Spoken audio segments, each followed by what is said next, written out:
This morning, we're welcoming Ron Heinrich. He's the chair of Slave Free Madison, which is a community-based coalition here in Dane County that promotes awareness of human trafficking and legislative action to eliminate trafficking and support those who have been exploited. So thank you, Ron, for joining us this morning, and we look forward to your presentation. Good morning, everybody.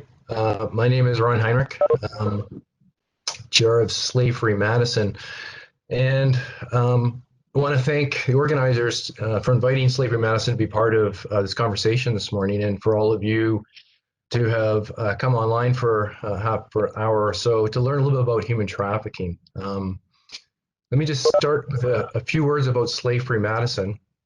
Slave Free Madison is a very small, all-volunteer organization that was founded in about 2009. Several individuals from a group called the Zonta Club of Madison, which is a international group that empowers women.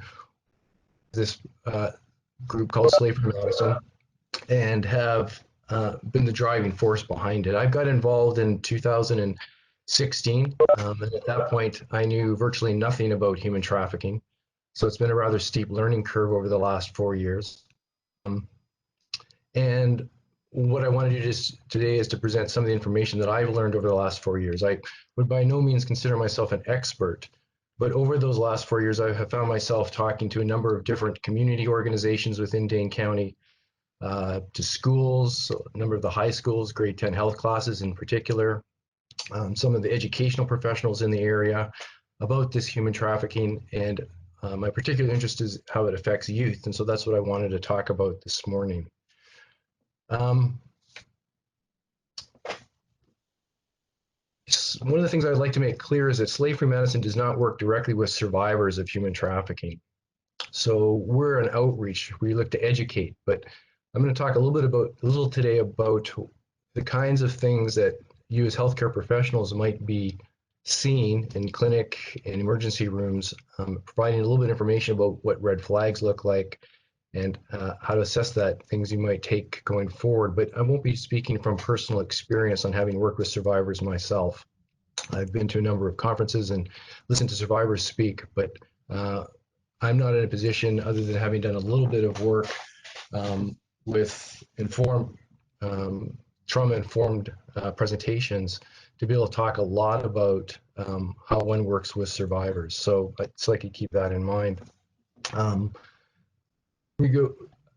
If we have time at the end, we'll have some questions, but if anybody has questions outside of this presentation, that email address at the bottom of this first slide, slavefreemadison@gmail.com, comes directly to myself. So if at any point after today's presentation you have questions, feel free to send those to me. I'll do my best to answer them or find others who can.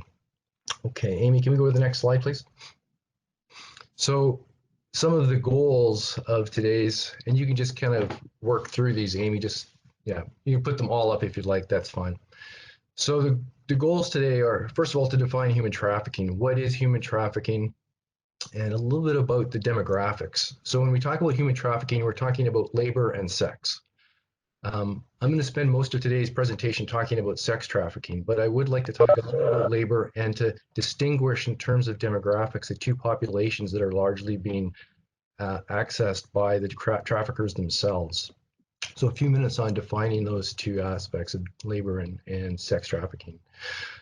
Secondly, I'd like to talk a little bit about vulnerabilities that make youth susceptible to traffickers, what it is that the traffickers are looking for, and then the ways in which those traffickers control youth.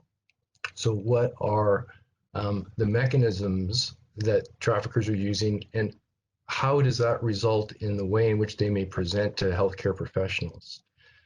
And then I'll talk a little bit about red flags that are indicative of trafficking.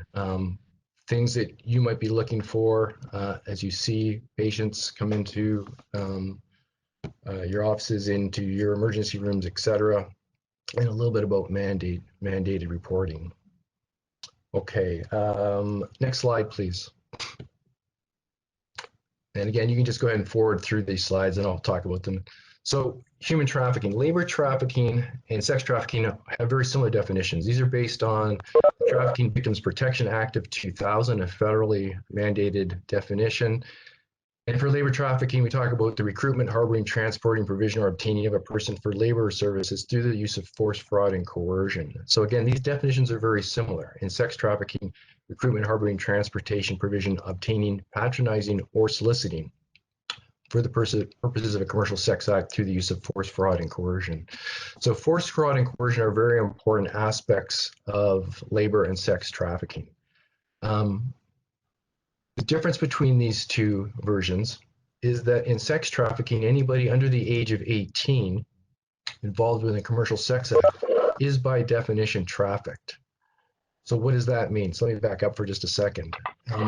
Commercial sex act is defined as any sex act in exchange for something of value. So that could be money, but it could also be a place to stay. It could be drugs. It could be food.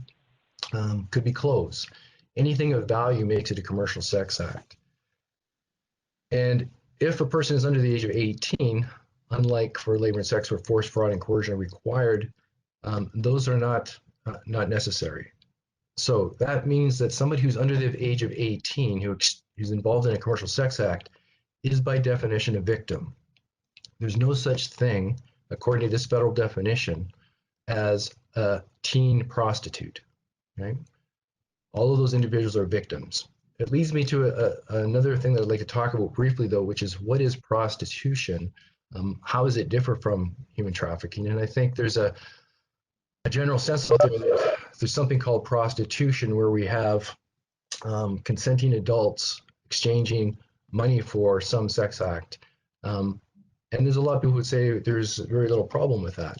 What I'd like to point out is that under that definition, there's very little prostitution that occurs in this country of any age. The vast majority of individuals who are involved in or involved in the sex trade are being trafficked by pimps, by gangs, et cetera, et cetera. So although we use that word prostitution, it has certain connotations. And in fact, we have very little prostitution by that definition in this country.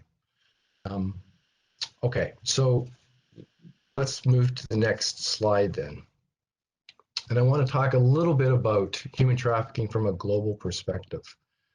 When we are looking at labor and sex trafficking, and this is data that was collected between 2007 and 2012 by the International Labor Organization, they found that about 18.7 million people worldwide were being exploited by traffickers, which accounted for about $150 billion of profit a year.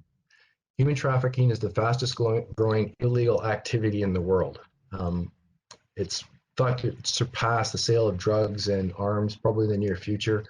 And that number of 18.7 million in 2012 is expanded to about, the estimates now are about 25 million people are exploited by traffickers worldwide. So incredibly quickly growing, and it accounts for its huge profit. So let's go back and look at that 18.7 million in 2012. 14.2 million, or about 76%, about 3/4 of those individuals who were trafficked at that time were trafficked for labor. Okay, so 3/4 of the total number of trafficked individuals are being trafficked for labor. And we can look at where those numbers are occurring. We have about half of those are being trafficked for construction, mining, and manufacturing. About 1/4 in agriculture, forestry, and fishing, and another 1/4 is domestic workers, which would include things like people working in restaurants, people working in hotels, people working as nannies. So that 14.2 million individuals accounted for about $51 billion of net profits. So another way of saying that is that we look at those who are trafficked for sex, about 1/4 of the total number of individuals being trafficked are trafficked for sex, but they account for about 2/3 of the total profits. So $99 billion as of 2014. Why is it that sex trafficking is so much more lucrative than labor trafficking? And the reason for that is an individual who's trafficked for sex can be sold over and over and over again in the same day. So if I'm trafficking somebody for labor, I've got 3 individuals and I'm not paying them, let's say $100 a piece to be in the fields picking fruit in California. And I compare that to an individual I'm trafficking for sex that I'm selling 5, 10, 15, maybe even 20 times a day, 7 days a week, 365 days of the year. The amount of money that can be made by a trafficker with one individual being sold for sex is much, much higher than can be attained by labor traffickers. So the reason for those larger numbers are simply because of the ability to sell a person over and over and over again. Okay, next slide, please, Amy. Let's compare some trafficking data within the US. And one of the things I should mention is that there's very little good data on human trafficking really anywhere. And the reason for that is that law enforcement tends to collect data in different ways. They have different definitions that they're using. Attorney Josh Call just recently came out with a report into the last year that talked about, even in Wisconsin, we have individuals who report in law enforcement in different ways. And so the data is difficult to compare across different cases.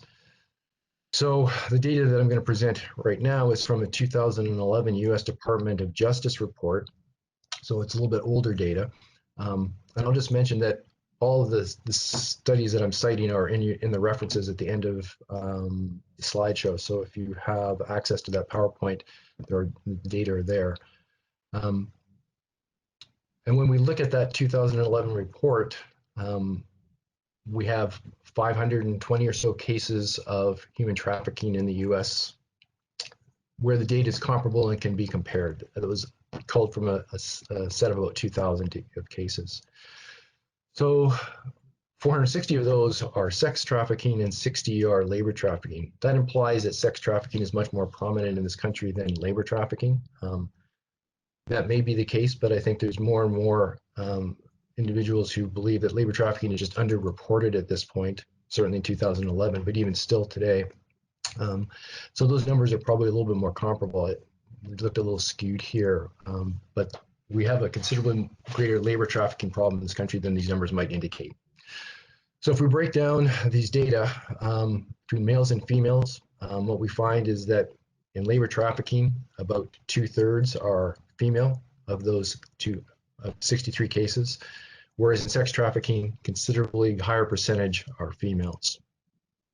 When we look at nationality, what we find is that those who are trafficked for labor are almost all foreign nationals, many of whom are undocumented, about 2/3 of those 63 cases, but there's a large percentage of foreign nationals who come to this country on visas. And when they get here, they come believing that they're going to be doing A, B, and C, and they find out that they're doing D, E, and F. So traffickers create visas or through the government, bring people in, and then traffic them, holding on to the documentation of those individuals, threatening them and their families, et cetera, et cetera. When you look at sex trafficking, what we find is that the vast majority are US citizens. So distinct difference here. That's not to say that there aren't people brought into the country to work as sex workers, but the vast majority of those who are trafficked in this country are US citizens. Next point, Amy.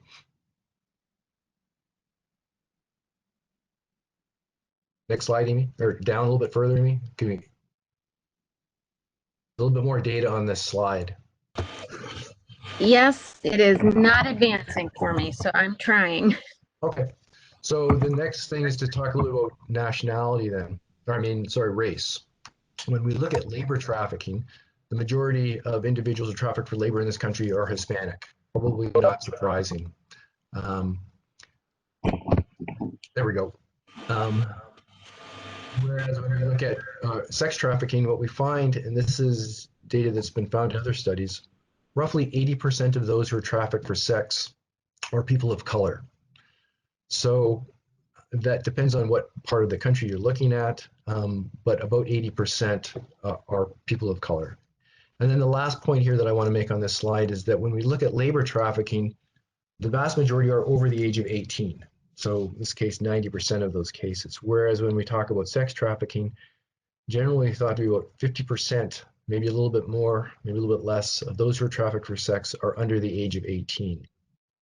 Okay? So the population that's being identified by traffickers for labor and sex is quite different. When we talk about labor, we have somewhat greater percentage of males, we have foreign nationals, and we have a lot of individuals who are over the age of 18. Whereas when we look at sex trafficking, predominantly females, although I'm going to come back to that point in a little bit, US citizens, and if not the majority, at least around 50% are individuals under the age of 18.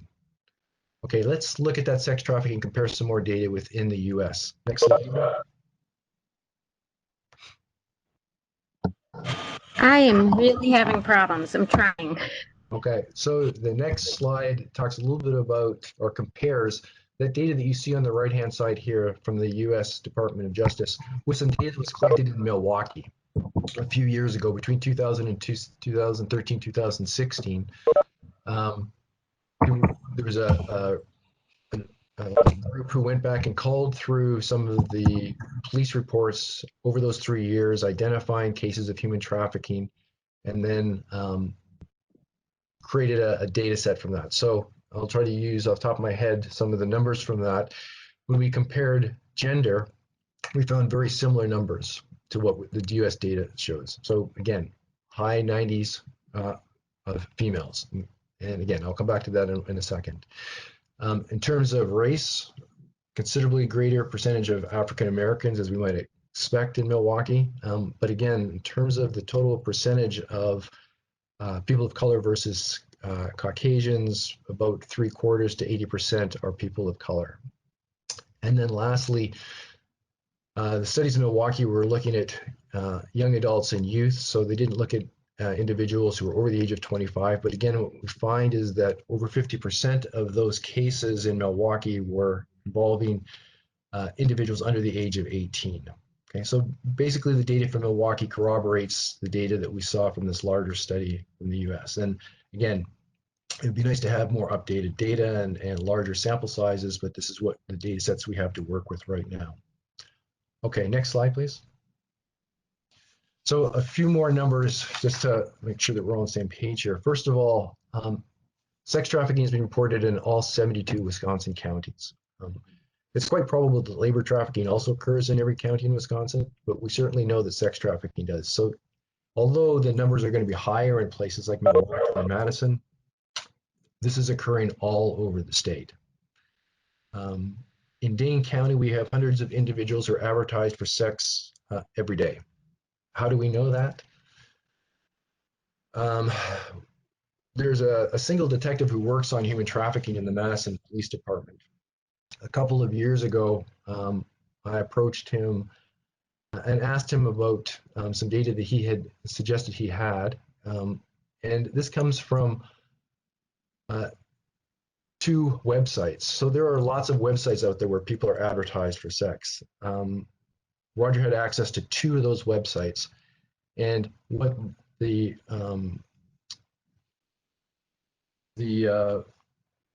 program that he was able to use does is looks through the data, identifies individuals who are being advertised for sex within a whole series of potential dating services and things like that, looks for keywords that identify individuals as being advertised by traffickers. And this was on a Monday morning. It was before a presentation I was giving to the Allison Health Symposium in town. And I just asked him, how many individuals are being advertised on your 2 websites this morning, on Monday morning? And the answer was about 270 individuals. So that was from 2 websites of dozens of websites that are out there, dozens of dating service apps, et cetera, where individuals are being advertised on a regular basis. So we know that those numbers, hundreds of individuals, kind of at the low end, 200, 300, 400 individuals a day are being advertised in Dane County. So just to give us some idea of the severity of the problem, how pervasive it is. This next point, you may be familiar with something called the Dane County Youth Assessments. These are collected every 3 years.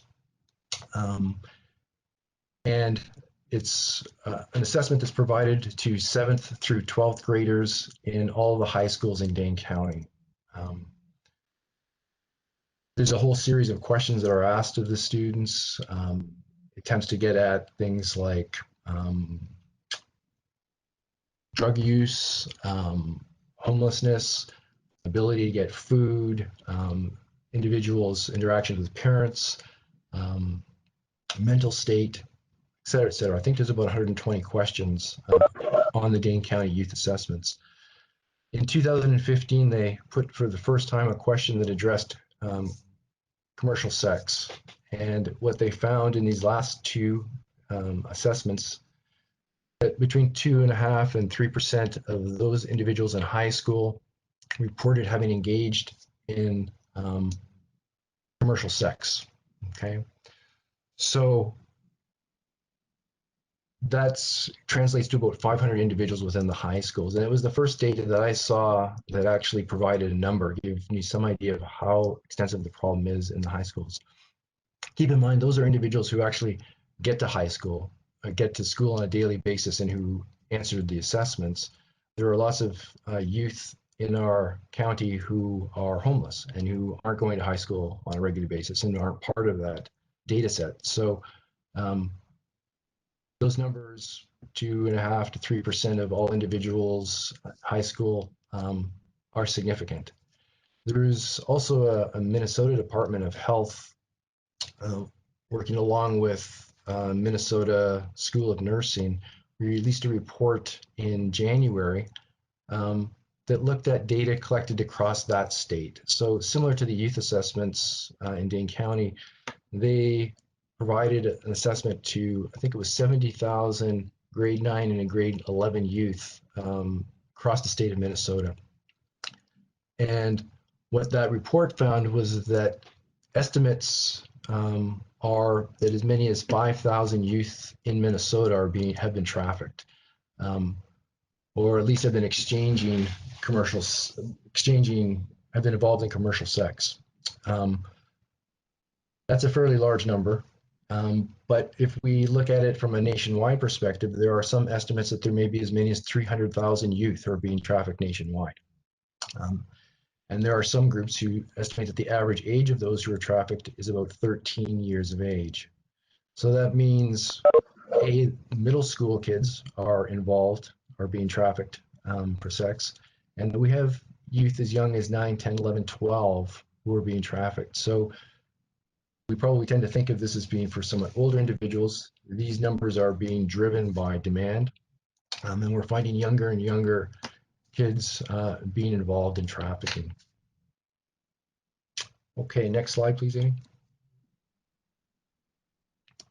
Ways in which youth find themselves being trafficked. So these aren't all the ways in which youth get involved in trafficking, but there's a couple of more common things that I just want to touch base on briefly. Firstly, abductions. There are a lot of individuals who believe that the vast majority of people who are trafficked for sex are taken off the streets. They're taken from parks. Abduction actually accounts for a very small percentage of total individuals who are being trafficked, probably around 1%. That can be significant. If we have 300,000 youth who are being trafficked, that's still 3,000 youth. But abduction does not account for a large number of individuals being brought into trafficking.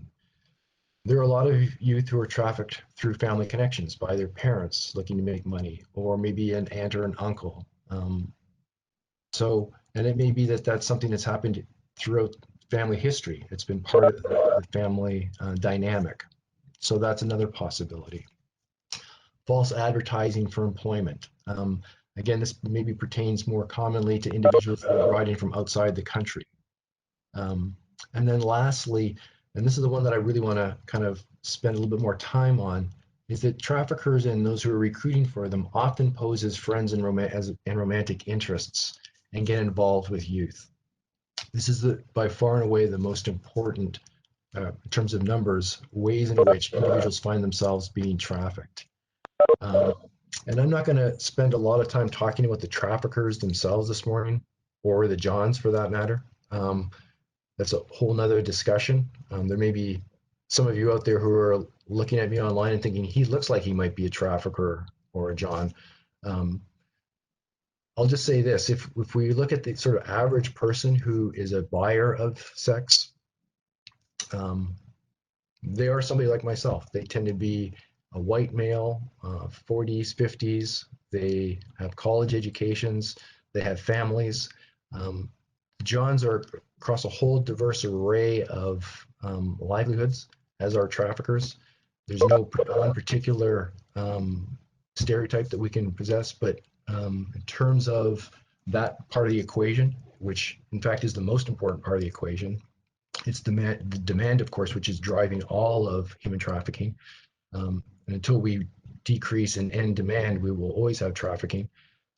But that's really for, I guess, another conversation at some point. So traffickers posing as friends and romantic interests. How does that relate to youth? How does that involve individuals and how they're brought into trafficking? Next slide, please. So talk a little bit about vulnerability. What is it that makes youth vulnerable? And there are a lot of different things that make people vulnerable. I will say that traffickers are exceptionally good at identifying these vulnerabilities. Traffickers are not dumb people. I think of them in many cases as having PhDs in psychology. They know how to manipulate individuals. They know how to identify those individuals who are susceptible and use that to their advantage. Traffickers hang out wherever youth hang out. That can be in public places, malls, coffee shops, bookstores, out in front of schools, or on social media. Wherever youth are, there are traffickers who are in those same places. So some vulnerabilities that affect probably all youth at some point in their life: social media use, maybe the number one way in which traffickers are now identifying youth. Lack of social support networks, low self-esteem or confidence, an individual whose willingness to take risks or doing poorly in school, identifying as LGBTQ. This latter one is really quite important, and in large part, members of that community are vulnerable because they don't have or tend not to have a social support network of individuals that they can look to for some love, support, maybe even somebody they can confide in. So here's a source of vulnerabilities, and again, social media use may be the number one way in which traffickers are now identifying individuals. They're trolling posts. They're looking for things like, I'm not getting along with my parents, I hate the school I'm at, I have no friends, I'm looking for a boyfriend. Any kind of post that they can use and take advantage of, and then start up a conversation with a youth and see where it goes. Okay. Can forward a little bit further, Amy. So on the other side of this slide is, there we go. The number of these are ACEs, so adverse childhood experiences: homelessness, previous sexual and physical abuse, substance abuse, either by the individual or maybe within the household that they're living in, missing, absent parents, maybe parents who died, history of foster care, social services, and learning disabilities. Of all of these, homelessness is the number one driving factor. So when we look at vulnerability, homelessness is a huge part of the equation. And we have millions of youth in this country who are homeless, out on the streets, couch surfing, looking for places to stay. If you can imagine being in Madison in February and you've got no place to stay, and somebody pulls up beside you and says, hey, I've got an apartment and there's an extra room in there. I can't stand to see you out here. If you want to stay there, you can stay as long as you want to. There's food, etc. Pretty tough to pass that sort of opportunity up. So homelessness is huge. And homelessness is, well, in some respects, created in multiple ways. One, maybe the whole family's homeless. It might be that a youth has run away from a situation where there was physical or sexual abuse at home, or drug abuse, or et cetera, et cetera.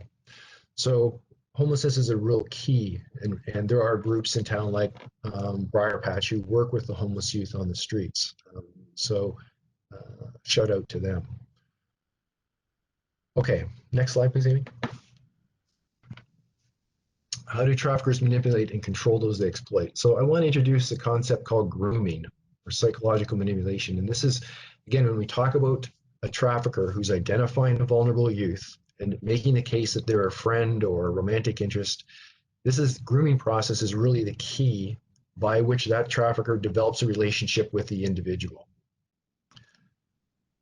And we can think of grooming as kind of it being initiated at the time of which a trafficker or a recruiter first contacts a youth, and it extends until the point at which that youth is actually being trafficked. So grooming is a period of time during which that trafficker or recruiter looks to break down all of the support mechanisms of that individual. So any given individual might find themselves in a fairly stable environment, maybe less so, depending on the vulnerabilities of that particular person. And the grooming process is specifically about finding ways of making that potential victim come to rely on the trafficker themselves, right? So that might involve taking them out, buying them things that they don't have, treating them lavishly, taking them out to do their hair or their nails, or buying them, new phones. And at the same time, avoiding any interaction with the support network itself. So these individuals who may be posing as an older boyfriend, they're not interested in getting involved with the family and the friends of the potential victim. They're looking to create a situation where that victim looks more and more over time to the trafficker as the source of, maybe it's both financial, maybe it's so we're looking for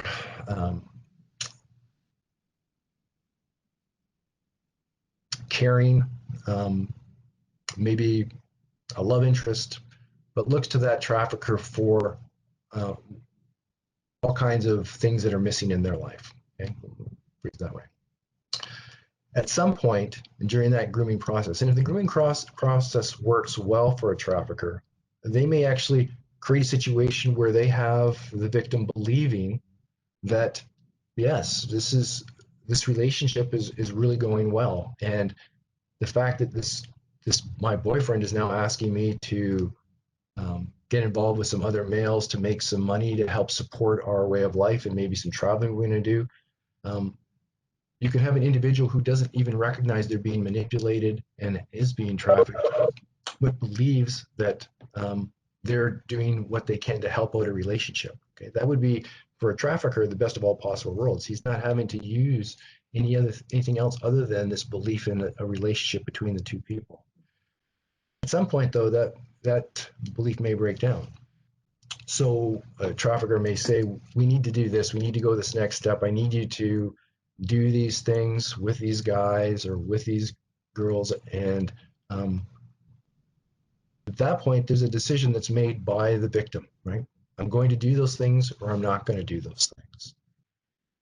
And in the case where they decide this is not for me, the trafficker will now back into a situation of threatening violence, right? So fear is one of the essential aspects and tools in a trafficker's toolbox. And that violence can be threatened both towards the individual or towards their family members. We had a speaker, a survivor, at a panel discussion last year, who talked about a situation where she left her family in one state to move in with her boyfriend in another state. And when she got there, he let her know that now things had changed and he was expecting her to be selling herself for his benefit, right? So now she was going to be trafficked. And she said, that's not going to happen. And he said, if you don't do that, I'm going to kill your brother and sister. So these threats of violence are real. And that fear, again, not necessarily towards my own well-being, but maybe to those I really care about, is incredibly important tool that's being used. Another is blackmail. Individuals have pictures or videos, or they've seen postings on social media, ways in which they can threaten that individual. And again, if you don't do this, I'm going to not only show these, but I'm going to make your family look bad. I'm going to show these at the church that your family belongs to, et cetera, et cetera. So trying to protect members of the family. Drugs and addiction are important aspects. So a lot of individuals find themselves in a situation where they're involve substance abuse issues, and they look to this individual to provide that. Trafficker is using this threat of, if you don't do what I tell you to do, I'm going to withhold these, you're going to go into withdrawal, that's going to be an ugly scenario, etc. And then the last one on this list is simply a matter of not having anywhere else to go. There's a lot of individuals who find themselves in situations where they're with a trafficker.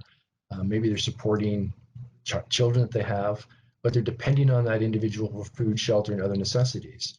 If we had social services that could provide for those individuals, there might be some options. But these traffickers are letting those that they're trafficking know on a daily basis that you have nowhere else to go to. The law enforcement is not going to be your friend. In fact, they're going to just throw you in jail, and there's no other services for you. Nobody can provide for you the way I can. So a dependence on the traffickers for these basic necessities is another way in which traffickers are controlling those that are exploiting. So depending on the individual who's being exploited, there may be a belief that, yes, I am being trafficked. I was abducted, I understand this is a situation, but the threat of fear prevents them from trying to get away from that situation. On the other hand, there may be individuals who don't even recognize that they're being trafficked. They believe that they're in a relationship and they're helping support that relationship by the things that they're being asked to do or being told to do. Okay, next slide, please. So trafficking red flags, and I won't go through all of the physical signs here. You can go ahead and go through all of these, Amy. I'll just put these up. Most of these you probably would anticipate seeing if you were in an emergency room or in a situation where somebody's coming in who has been trafficked. But I'll talk about a few of these. One of the things that traffickers like to do is tattoo those that they are trafficking or brand them. And there are individuals who are studying tattoos and the placement of the tattoo and what the tattoo says as a way of developing a database that helps people like yourselves in healthcare professions or in other situations identify a situation that points out an individual may be trafficked.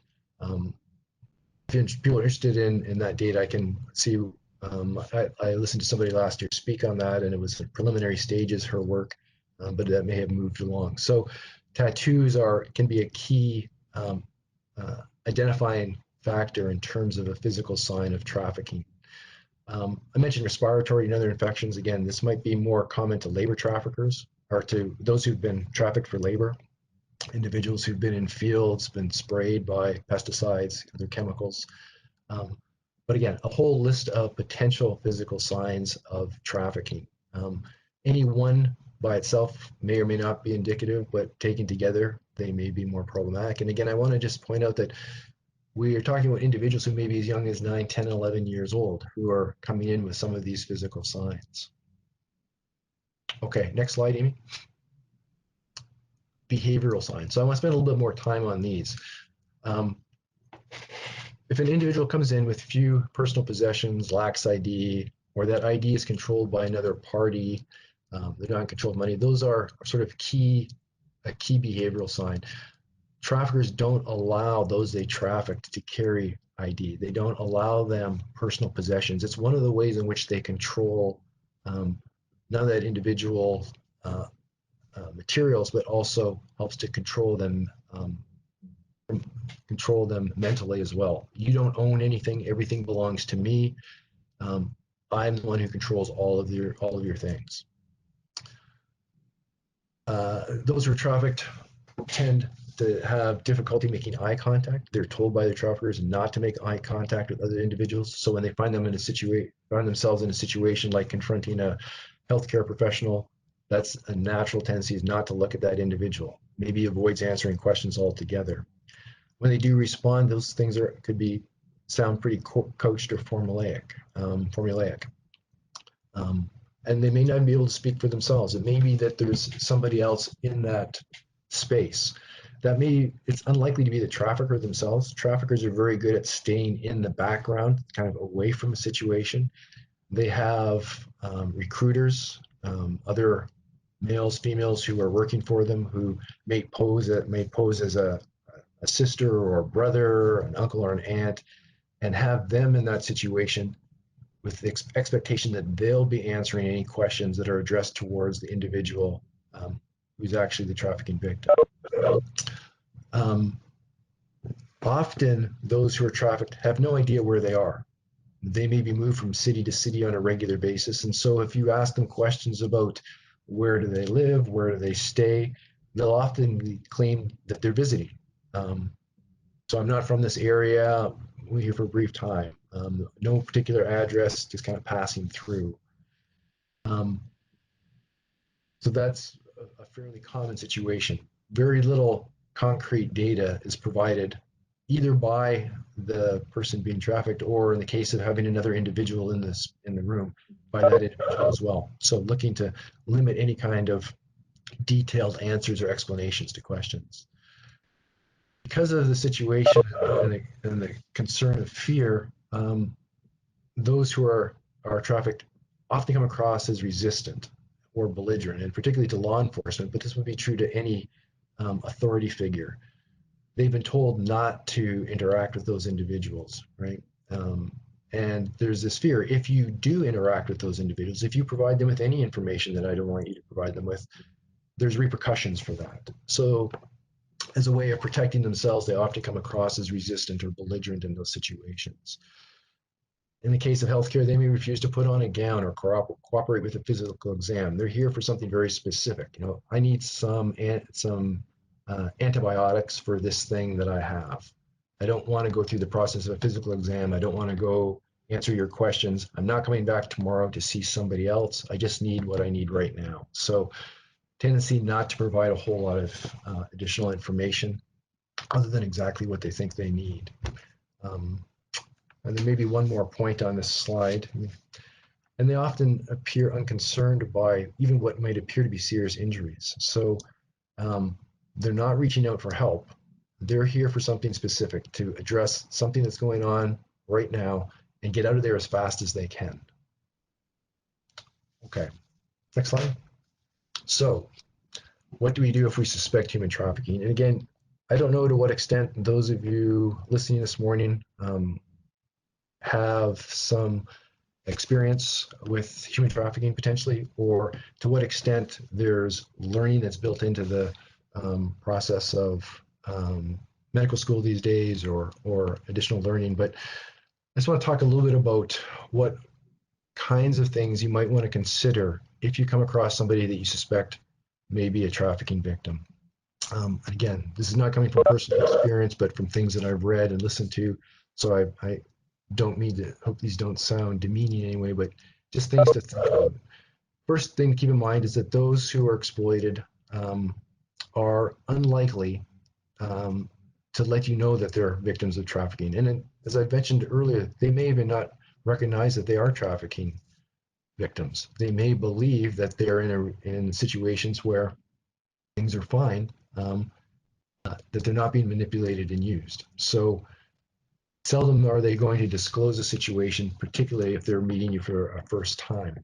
In cases where trafficking is suspected, it's really important not to try to remove that person from the situation or have them disclose information that they're not comfortable with, in large part because it puts them at risk. If any information that they provide gets out there and the other individuals who may be with them recognize that they're providing something that's potentially risky to the trafficker, then they'll suffer repercussions when they leave that space. So it's more important to be able to try just to create a safe space, a non-judgmental space, and some level of trust potentially. Again, that's going to be very difficult in a single interaction with anybody. You may see them a second or a third time though. And so developing trust is really important in trying to make that person feel comfortable and without judging the situation that they're in. If the person is accompanied by others, trying to create a space or time where you can talk to them privately, I guess that's fairly obvious, would be important. One thing that may not be as important though is if you have an individual whose English is not their first language, finding an interpreter who's not related to that to the patient is important. Again, if you have recruiters who are playing the role of interpreter, the kinds of information that's getting passed back and forth probably isn't very accurate. Again, that probably goes without saying. Where possible, we like to try to include social workers into the situation. Again, that may or may not be possible in any particular situation. It's important that patients, to the best of one's ability, are explained confidentiality practices and mandatory reporting laws. Probably the most important thing, though, that I like to share is the idea that in all of these situations, being prepared to offer some sort of information or contacts, advocates, even if that's just as a way of trying to cover bases for that individual. So, you know, I don't know if this is of any interest, but the National Human Trafficking Hotline number is 1-888-3737-888. Or here's some information about Project Respect in Madison, run by Jan Miyazaki. This might be a number that you're interested in contacting. Whatever it is, being able to provide a little bit of information that the person can take with them, it is incredibly valuable. And again, they may or may not be able to take a piece of paper with them that has those kind of numbers on it, but if you can provide, you know, here's an easy number to remember, maybe that provides that opportunity for that individual to contact somebody when they have some time or some space. Okay, next slide. So mandated court reporting. Again, I'm sure all of you are familiar with this, but I just thought I would add this to make sure. All medical and mental health care professionals in Wisconsin are named as mandated reporters of child abuse and neglect. And so as mandated reporters, if there's any reason to suspect that a child has been abused or neglected or has been threatened with abuse or neglect, there's a requirement that get reported to the county child protection services and or law enforcement. So in terms of mandated court reporting, that's the scenario. And I think in the resources section, I have a link to the state mandated court reporting if individuals want to take a look at that as well. Okay, I think that's probably what I have for. I have a couple. Oh, sorry, human trafficking takeaways. Last slide. So, as I mentioned, human trafficking is the fastest growing illegal activity in the world. When I started and got into human trafficking, my personal belief was that if something happened on the other side of the world to other people, it's only been in the last couple of years under this sort of rapid learning process that I've come to realize that human trafficking is hugely prevalent in our country and in our state, and it's pervasive in Madison area. So it's everywhere if we're looking for it. Labor and sex trafficking demographics differ. When we talk about labor trafficking, we're talking about individuals who are coming from outside the country predominantly. They tend to be older individuals, and largely Hispanic in the case of the US, whereas those who are trafficked for sex are largely Americans. They are often under the age of 18. And a point that I didn't make, and I should have, is that although we tend to think that almost all those who are trafficked are female, the data that I showed you suggested in the 90 percentiles, there's some evidence that we are underestimating substantially the number of males who are being trafficked. That study that was done in Minnesota with 70,000 high school youth in that state found that it was almost equal numbers of males and females who reported commercial sexual activity. So we know that we're underrepresenting males. We don't know by how much, but there are some estimates that it may be as large as 40 to 50% of all those who are trafficked for sex are male. And that we're just underrepresenting those individuals because they're much less likely to come forward than our females. So something to keep in mind. We know that there are hundreds of Dane County high school youth who identify as having been trafficked, who at least involved in commercial sex acts. And estimates in Minnesota are that there are over 5,000 youth in that state who have engaged in commercial sex as well. So that number of 300,000 youth nationwide it may be a pretty accurate number, although again, all of these numbers are based on some guessing, some reporting.